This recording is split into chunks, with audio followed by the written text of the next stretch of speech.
Another beautiful morning in Kyoto.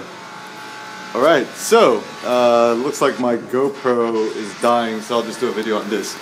So I had a nice conversation with Cindy this morning and came out with kind of like a little mini epiphany. So I think life is about never stopping evolving. So to never stop evolving, to never stop iterating, to never stop challenging yourself, to grow, to improve, to advance, to keep moving on. Because I think the biggest issue that I've tried to do in my life is try to find some sort of perfect something. So the perfect lifestyle, the perfect camera, the perfect, ways of thinking, perfect knowledge, perfect truth. Like, oh, once I find this perfect camera, then I'll be so fulfilled. I find the perfect lens, I find the right look, I find the right aesthetic, I find the right marketing strategy, or I find the right business, whatever.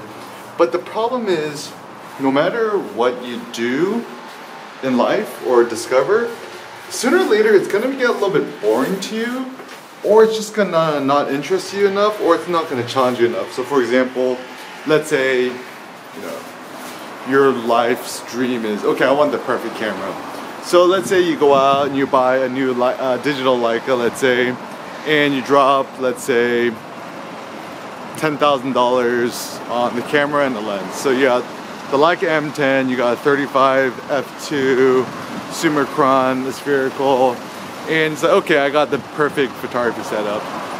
And one might think, oh, once you have the perfect camera setup, then you could suddenly start being the most realized artist. So you're inspired, you have this new camera, you go out and you start making photos, and you're inspired, you start making photos that you like, and after like a year or two, you master shooting with a rangefinder, you have a certain look you like, you have a certain aesthetic you like. Let's say another year or two down the road, you publish your first photography book, it does really well, it sells out, and people are singing your praises and whatnot. And then what's next? Like, do you just keep doing the same thing for the sake of it? And do you just keep staying with the same camera for the rest of your life? No, I think what you want to do is you want to keep on evolving. It's like, even Henri Cartier-Bresson, the reason why Joseph Kudelka thinks that he stopped shooting photography, which is really sad, is that Henri Cartier-Bresson, he stopped evolving as a photographer. I just want to make sure this keep recording. All right, cool. We're still in business. All right. So the theory that Henri Cartier-Bresson stopped shooting photography is that he stopped evolving. He just said, okay, I discovered the secret of photography in life. It's to shoot decisive moment style street photography with a Leica 50mm lens, and it's my way or the highway. You can't crop or do anything else. And I think honestly what happened is that he just kind of got bored with his photography, is that he no longer challenged himself, he just kept doing the same type of photos. And then even towards the end of his life, Henri Cartier-Bresson was like, oh, there's no more opportunity in photography, it's all kind of been done before, and the only way to evolve now as an artist is to to be a painter, right? And what actually ends up happening is, whereas Joseph Kudelka, who's my photographic hero, he took a different route. He said, okay, I've been doing my photography thing, black and white, photographing the Roma people, like in his Gypsies project. Did that for about 10 years with a black and white 25mm lens, super wide. And then he's like, okay, now I've stopped evolving, I need to switch it up. So he ends up getting, that's a nice little temple here. He ends up getting, getting a Leica and a 35 and a 50mm. He starts traveling the world, photographing his exiles project. And now he's on to shooting panoramics, and I think he shoots black and white digital now too.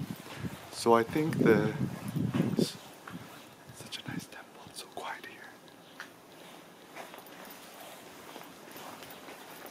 I'm not gonna disturb them here. It's so cute.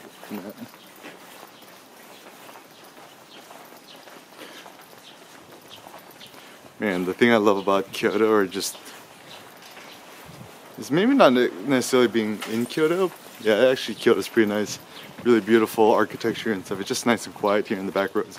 Anyways, so yeah, so I think the point of photography, what he's discovered is that if you want to keep staying inspired and motivated in your photography, you have to keep evolving. You have to keep, you know, doing new photography projects. You have to keep doing new types of subject matter. You cannot be satisfied with a certain aesthetic. You know, like even with myself, I'm like very easily bored. So you know, I was shooting digital for a long time, black and white, and that just kind of bored me. And then I started shooting film, and then that started to bore me. And then now then I started shooting digital color, and that started to bore me. And then I'm like, okay, maybe I should experiment, shoot JPEG instead of RAW. And I discovered with every single step of the way, I've discovered new, deeper secrets in photography and just how simple photography is. And I still think my reasoning was a little bit flawed in the sense that I was still, I think, spending a lot of my time, my life, searching for that perfect Zen stillness or that perfect sense of satisfaction where I'm like, okay, I could just own one camera for the rest of my life and I'll just be supremely happy. But you know, this is the big thing, is that I think life, it's more about it's more life, art, everything. It's more than mere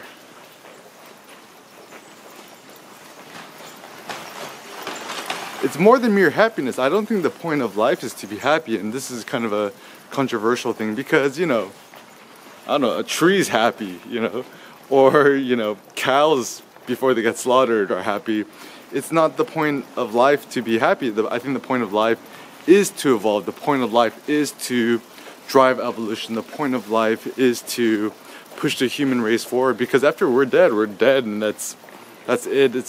It's kind of not going to really matter that much, like how happy or sad we were while we're still alive or we're dead. What's going to matter more is the contributions we made during our lifetime. And so I think just the basic takeaway for me is, in my thinking, my photography, my art, my philosophy, my life, is to never stop evolving, to never stop pushing my thoughts forward, to never stop challenging myself, to not be satisfied. And yeah, to keep filling in the gaps in my knowledge, and in order for me to discover more of these truths and share it with you. So I would even recommend, you know, obviously in photography, the biggest issue is that we don't spend enough time with a new camera setup or a new system. So let's say you start shooting film, you try out for like a few days or a week, and then you don't like it, you move on. I mean, I think I think that's fine, but whenever you experiment, you try something new, try to stick with it for like at least a few weeks or a few months or a few years or at least a year, and then move on to the next thing. Because if you don't spend enough time putting down your roots, then you can't really grow to be as big as you want.